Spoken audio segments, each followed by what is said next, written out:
करीब एक दशक पहले भारत ने एक ऐसे रास्ते पर कदम रखा व्यूअर्स, जिस पर दुनिया ने तो शंका की ही, अपने लोगों ने भी खूब मजाक उड़ाया। चिदंबरम साहब ने मजाक उड़ाया था। साल 2015 में प्रधानमंत्री नरेंद्र मोदी ने सारी हंसी, सारी आलोचनाओं को झेलते हुए लेकिन उस रास्ते पर आगे बढ़ने से संकोच नहीं किया, क्योंकि उनका विजन था एक दिन वही रास्ता भारत को दुनिया के बड़े देशों के समकक्ष यानी बराबर लाके खड़ा कर देगा। व्यूअर्स, वो रास्ता था डिजिटल इंडिया का। 2014 तक देश में डिजिटल साक्षरता बेहद कम थी, लोगों तक इंटरनेट की रीच भी सीमित थी।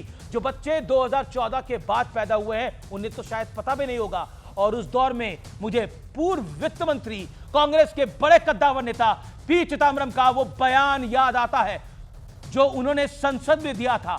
भरी संसद में कहा था डिजिटल पेमेंट सिस्टम भारत में कामयाब नहीं होगा, क्योंकि किसी गांव कस्बे में कोई रेड़ी पटरी वाला, फल वाला जो सामान्य फोन भी ठीक से इस्तेमाल नहीं कर पाता, वो डिजिटल ट्रांजैक्शन कैसे करेगा।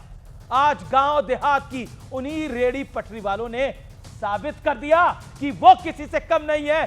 जून 2025 तक भारत में यूपीआई ट्रांजैक्शन की कुल संख्या 17,000 करोड़ के पार हो चुकी है। 2025 के विश्व की कुल रियल टाइम डिजिटल लेन देन का लगभग आधा भारत में हो रहा है, मेरे आपके भारत में हो रहा है। यूपीआई प्रति मिनट 4 लाख से अधिक ट्रांजैक्शन प्रोसेस करने की क्षमता रखता है।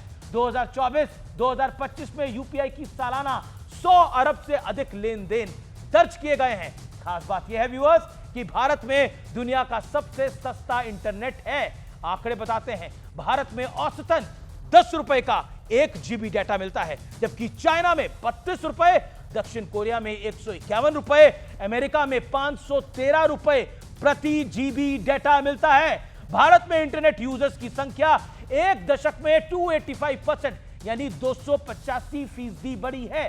डिजिटल क्रांति से डायरेक्ट बेनिफिट स्कीम के बेनिफिशरीज को भी काफी फायदा हुआ है। 2022-23 में डिजिटल अर्थव्यवस्था ने भारत की जीडीपी में 11.74% का योगदान दिया। 2030 तक इसके 20% तक पहुंचने की उम्मीद है। भारत की डिजिटल क्रांति दुनिया के लिए रिसर्च का सबब है, विषय है। कोरोना काल हो या डिजिटल इंडिया मूवमेंट, दुनिया ने जब भी भारतीयों की क्षमताओं पर शक किया है, शंका जताई है, हिंदुस्तान ने सबको हैरान कर दिया है।